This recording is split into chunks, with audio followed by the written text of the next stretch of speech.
গঙ্গা, গীতা, সাবিত্রী, সীতা, সত্যা, প্রতিব্রতা, ব্রহ্মবলী, ব্রহ্মবিদ্যা, ত্রিসন্ধ্যা, মুক্তিগেহিনী, অর্ধমাত্রা, চিদানন্দা, ভবগ্নি, ভ্রান্তিনাশিনী, বেদত্রয়ী, পরানন্দা, তথ্যাত্ম, জ্ঞানমঞ্জুরি। গীতার এই 18টি নাম আমাদের নিয়মিতভাবে জপ করা উচিত। যদি কেউ গীতা পাঠ করার সময় না পান, তবুও এই 18টি নাম অবশ্যই জপ করবেন। শ্রীকৃষ্ণের কৃপা লাভ করতে পারবেন আপনিও। নমস্কার, ঈশ্বরতত্ত্ব চ্যানেলে আপনাদের সবাইকে স্বাগত। আজকের এই ভিডিওতে আপনারা জানতে পারবেন গীতার এই 18টি নামের অর্থ ও মাহাত্ম্য। তার আগে অত্যন্ত একটি গুরুত্বপূর্ণ বিষয় নিয়ে আলোচনা করব। সেটি হলো ভগবদ্গীতা কী এবং কেন পড়ব এই ভগবদ্গীতা। কোনো গুরুজন, বন্ধু, আত্মীয় বা অনাত্মীয়র মুখে ভগবদ্গীতার কথা শুনলে আমাদের মনে সর্বপ্রথমই এই প্রশ্ন আসে, ভগবদ্গীতা কী এবং ভগবদ্গীতা কেন পড়ব। তাই আজ এই প্রশ্নের উত্তর জানার চেষ্টা করব এবং আমি চেষ্টা করব যাতে আপনাদের মনের সমস্ত সংশয় দূর করতে পারি। তাহলে মূল আলোচনায় আসি। আমরা ভগবদ্গীতা কেন পড়ব? বর্তমান সময়ে প্রতিটি মানুষ অজ্ঞতার অন্ধকারে আবদ্ধ। ভগবদ্গীতার আসল উদ্দেশ্য হচ্ছে মনুষ্য সমাজকে সেই অন্ধকার থেকে মুক্ত করা। প্রতিটি মানুষই নানা কারণে দুঃখ ভোগ করছে, কিন্তু বিভিন্ন কারণে মহাচ্ছন্ন থাকায় আমরা বুঝতেই পারি না কেন আমরা দুঃখ কষ্ট ভোগ করছি। তবু আমাদের মধ্যে কেউ কেউ বুঝতে পারেন কেন সে দুঃখ কষ্ট ভোগ করছে। তখন সে নিজেকে প্রশ্ন করা শুরু করে, আমি কে এবং আমি কেন দুঃখ কষ্ট ভোগ করছি। কিন্তু এই রকম মানুষের সংখ্যা খুবই কম, হাজারে হয়তো 2-1 আপনি যদি সেই 2-1জনের মধ্যে একজন হন, তাহলে আপনাকে জানাই আমার আন্তরিক অভিনন্দন। আর তা না হলে ভিডিওটি মনোযোগ সহকারে শোনার অনুরোধ রইল। এই 2-1জন তার দুঃখ কষ্ট জানার চেষ্টা করে। তারা হয়তো সেই দুঃখ কষ্ট থেকে বেরিয়ে আসার পথও খুঁজতে থাকে। এতক্ষণ আপনি হয়তো নিজে মনে মনে প্রশ্ন করতে শুরু করেছেন, আমি কে এবং আমি কেন কষ্ট পাচ্ছি। এবং তা যদি সত্যি হয়, তাহলে আপনি শ্রীমদ্ ভগবদ্গীতা পড়ার এবং তার তাৎপর্য বোঝার যোগ্যতা অর্জন করেছেন। মহাভারতের যুগে অর্জুন ছিলেন এমনই একজন জিজ্ঞাসু শিক্ষার্থী। কুরুক্ষেত্রের যুদ্ধের আগে শত্রুপক্ষের নিজের আত্মীয় পরিজন, বন্ধুবান্ধবকে দেখে এবং যুদ্ধের সময় তাদেরকে হত্যা করার কথা মনে করে অর্জুন বিষাদ ও হতাশাগ্রস্ত হয়ে পড়েন। সাময়িকভাবে তিনি মোহাচ্ছন্ন হয়ে পড়েন এবং তিনি শ্রীকৃষ্ণকে জিজ্ঞাসা করেন কেন তিনি এই জটিল অবস্থায় পড়েছেন এবং কিভাবে তা থেকে উদ্ধার পাওয়া যাবে। তখন শ্রীকৃষ্ণ অর্জুন তথা আগামী দিনের সাধারণ মানুষের উদ্ধারের জন্য অনেক তত্ত্ব ও জ্ঞানের কথা বর্ণনা করেন, যা বর্তমানে শ্রীমদ্ ভগবদ্গীতা নামে পরিচিত। শ্রীমদ্ ভগবদ্গীতা হিন্দু মহাকাব্য মহাভারতের গুরুত্বপূর্ণ এবং অভিন্ন অঙ্গ। গীতার উপদেশ মহাভারতের বিভিন্ন পর্বে অন্তর্ভুক্ত। ভগবদ্গীতায় মোট 18টি অধ্যায় এবং 700টি শ্লোক রয়েছে। পাণ্ডবদের মধ্যে অধিকার এবং রাজ্যের জন্য লড়াই প্রসঙ্গে ভগবদ্গীতার সৃষ্টি। ধৃতরাষ্ট্রের জ্যেষ্ঠ পুত্র দুর্যোধন পাণ্ডবদেরকে তাদের অধিকার রাজ্য ফিরিয়ে দিতে অসমর্থ হন। পাণ্ডবরা তাদের রাজ্য ফিরে পাওয়ার জন্য অনেক শান্তিপূর্ণ চেষ্টা করে। এজন্য তারা ভগবান শ্রীকৃষ্ণকে কৌরবদের কাছে তাদের দূত হিসাবে প্রেরণ করে। দুর্যোধন তবুও সম্মত হয়নি। নিজের রাজ্য ও অধিকার ফিরে পাওয়ার জন্য পাণ্ডবদের সমস্ত চেষ্টাই বিফল হয়। তখন তাদের কাছে একটি পথ খোলা ছিল, সেটি হলো যুদ্ধ। শেষ পর্যন্ত পাণ্ডবরা তাদের অধিকার ফিরে পাওয়ার জন্য যুদ্ধ করার সিদ্ধান্ত নেয়। কুরুক্ষেত্রের যুদ্ধভূমিতে পাণ্ডব এবং কৌরব সেনার যুদ্ধ করার জন্য একত্রিত হয়। পাণ্ডব সেনার প্রধান যোদ্ধা ছিলেন অর্জুন। তিনি সেই সময়ের সর্বশ্রেষ্ঠ ধনুর্ধর ছিলেন। সবার মনে দৃঢ় বিশ্বাস ছিল যে অর্জুন তাদেরকে এই যুদ্ধে জেতাবে। এই যুদ্ধে ভগবান শ্রীকৃষ্ণ স্বয়ং অর্জুনের রথের সারথি ছিলেন। কিন্তু যখন যুদ্ধ শুরু হবে তখন অর্জুন তার পিতামহ, ভীষ্ম, আত্মীয় স্বজন, বন্ধু বান্ধব, কৌরবদের অন্যান্য সেনাদের নিজের সামনে দেখে তাদেরকে হত্যা করার কথা মনে আসতেই তিনি বিচলিত হয়ে ওঠেন। আপনজনদের মোহের কারণে তার মনে এই সন্দেহ তৈরি হয় এবং তিনি নিজে কর্তব্য থেকে বিস্মিত হয়ে যান। তিনি যুদ্ধ না করার সিদ্ধান্ত নেন এবং হতাশাগ্রস্ত হয়ে যুদ্ধক্ষেত্রে অস্ত্র ত্যাগ করে নিজে রথে বসে পড়েন।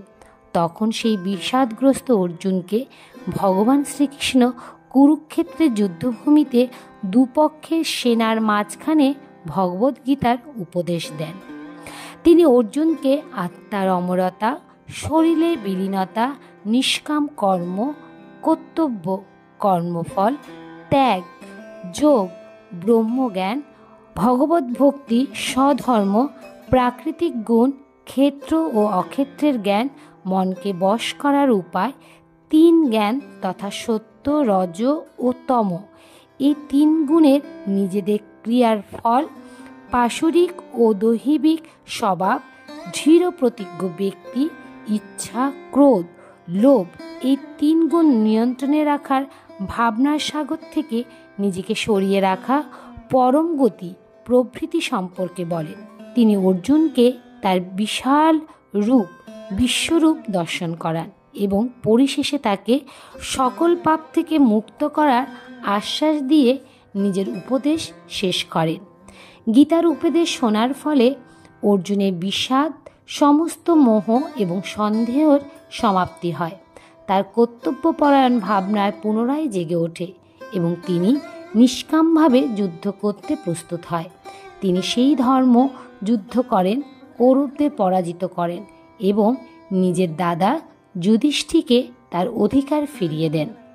ভগবদ্গীতা মানুষের জীবনে একটি বিশেষ স্থান অধিকার করে আছে। শ্রীমদ্ ভগবদ্গীতা কেবলমাত্র একটি ধর্মগ্রন্থ নয়, ভগবদ্গীতাকে সবাই সফল এবং সন্তুষ্ট জীবনযাপন করার জন্য সর্বশ্রেষ্ঠ দিশা হিসাবে স্বীকার করেন। গীতার আধ্যাত্মিকতার সাথে সাথে দর্শন শাস্ত্রও আছে। এতে মানব জীবনের সকল সমস্যার সমাধানও আছে। বিশ্বের সকল মহান উপদেশ শাস্ত্রের মধ্যে গীতাই একমাত্র শাস্ত্র যা যুদ্ধের ময়দানে দেওয়া হয়েছে। ভগবদ্গীতায় বলা হয়েছে যে আমাদের বাইরের শত্রুর সঙ্গে যুদ্ধ করতে হবে না, যুদ্ধ করতে হবে আমাদের ভিতরের শত্রুর সঙ্গে। যখন কোনো মানুষ তার কর্তব্য সম্পন্ন করতে পারে না, তখন ভগবদ্গীতা তার সমস্ত কর্তব্যবোধকে জাগ্রত করে। জীবনে আমাদের অনেক শত্রু আছে। সেই শত্রু শুধুমাত্র বাইরের পার্থিব জগতের নয়, তা আমাদের মনের মধ্যেও আছে। সঠিক পথ ও মুক্তির জন্য এই শত্রুদের উপর নিয়ন্ত্রণ ও বিজয় পাওয়াই গীতার মূল উদ্দেশ্য। ভগবদ্গীতার মুক্তির জন্য 4টি পথ দেখানো হয়েছে: জ্ঞানের পথ, কর্মের পথ, ধ্যানের পথ এবং ভক্তির পথ। হিন্দু দর্শনে এই 4টি পথকে মুক্তির পথ ভাবা হয়। বিশ্বের সমস্ত ধার্মিক উপদেশের মধ্যে ভগবদ্গীতার একমাত্র উপদেশ যা আমাদের মুক্তির পথ বলে দিয়ে উপরোক্ত 4টির যে কোনো একটি পথ বেছে নেওয়ার স্বাধীনতা দেয়। আশা করি আমি আপনাদের মনের সংশয় কিছুটা হলেও দূর করতে পেরেছি। এবার চলুন গীতার 18টি নামের মাহাত্ম্য আমরা জেনে নিই। প্রথমেই গঙ্গার নাম নেওয়া হয়, কারণ মনে করা হয় যে গঙ্গায় ডুব দিলে কোনো ব্যক্তির সকল পাপ নাশ হয়ে যায়, তাই সবার প্রথমে গঙ্গার নাম নেওয়া হয়। গীতা অতি পবিত্র ধর্মগ্রন্থ। যে ব্যক্তি শুদ্ধ চিত্তে গীতা পাঠ করেন সেই মুহূর্তে তার সকল পাপ নাশ হয়, তাই এখানে গীতার কথা বলা হয়েছে। সাবিত্রী, তিনি এতটাই সতী ছিলেন যে তিনি তার মৃত স্বামীর প্রাণ ফিরিয়ে আনতে সমর্থ হয়েছিলেন, তাই এখানে সাবিত্রীর কথা বলা হয়েছে। সীতা, ভগবান রামের স্ত্রী মাতা সীতা এতটাই পবিত্র ছিলেন যে রাবণ শত চেষ্টার পরও তার পবিত্রতা নষ্ট করতে পারেনি, তাই সীতা নামকে মহাপবিত্র বলা হয়। সত্তা, সত্তা বলতে আমাদের আত্মার কথা বলা হয়েছে এখানে।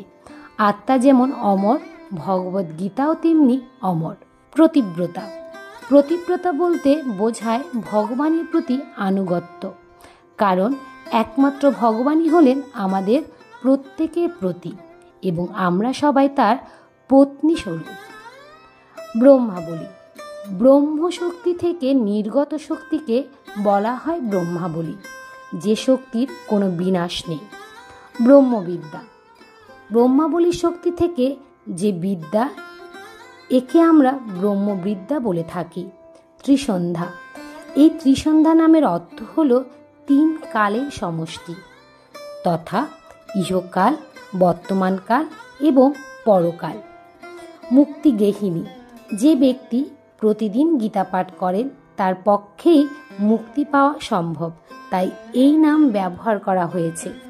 অর্ধমাত্রা, ভগবদ্গীতায় ভগবানের অর্ধেক মাত্রা ফুটে ওঠে বলে এর নাম অর্ধমাত্রা। অন্য রূপ তখনই পাওয়া যায় যখন সকল শাস্ত্রের জ্ঞান হয়।